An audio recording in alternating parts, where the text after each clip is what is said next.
Hi friends, மொச்சப்பயிர் குழம்பு செய்ய போகிறோம். எப்படி செய்யறதுன்னு பார்ப்போம். 150 கிராம் மொச்சப்பயிர் எடுத்திருக்கேன். அதை வறுத்துக்குவோம். ஊற போட்டும் செய்யலாம்.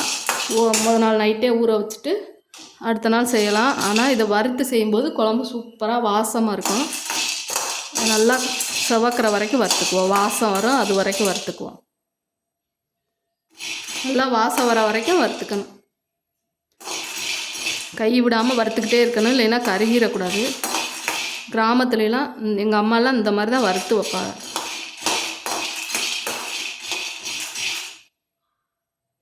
மீடியம் ஃப்ளேம்லேயே வச்சுக்கணும், அப்போ தான் கருகாமல் இருக்கும். உள்ளேலாம் நல்லா வேகும்.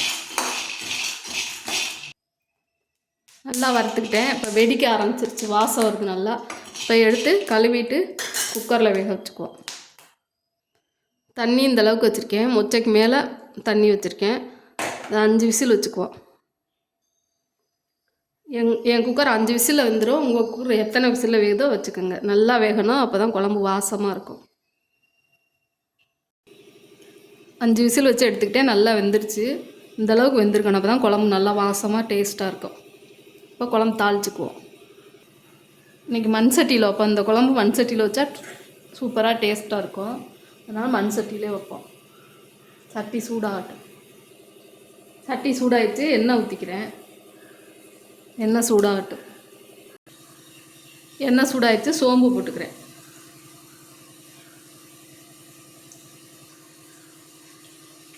வெங்காயம், சின்ன வெங்காயம் பெரிய வெங்காயம் ரெண்டும் சேர்த்து நறுக்கி வச்சுருக்கேன், அதை சேர்த்துக்கிறேன். நல்லா வதங்கட்டும். சின்ன வெங்காயம் மட்டும் போட்டாலும் டேஸ்ட்டாக இருக்கும். நல்லா நான் ரெண்டும் கலந்து வச்சுருக்கேன். கருவேப்பிலை போட்டுக்கிறேன். வெங்காயம் வதங்கிடுச்சு. 2 தக்காளி நறுக்கி வச்சுருக்கேன், அதை போட்டுக்கிறேன். தக்காளி நல்லா வதங்கட்டும்.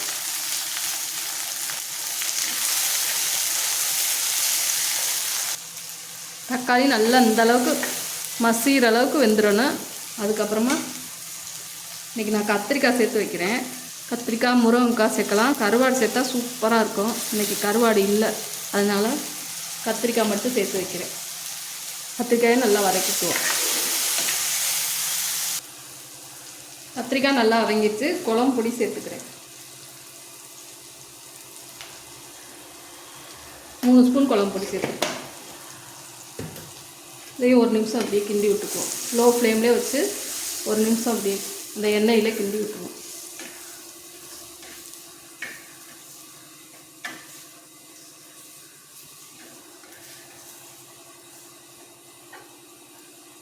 புளி கழனி அரிசி கழுவுன தண்ணியில் வச்சுருக்கேன். 2வது கழுவுன தண்ணியில் அதை ஊற்றிக்குவோம். கொஞ்சமாக புளி ஊற்றிக்குவோம். எந்த பயிர் குழம்பாக இருந்தாலும் புளி பார்த்து ஊற்றணும்.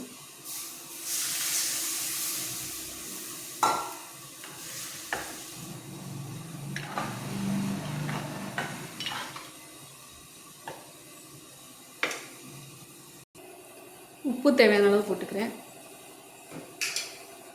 வேக வச்சுக்க மொச்சையை அதோடு சேர்த்துக்கிறேன்.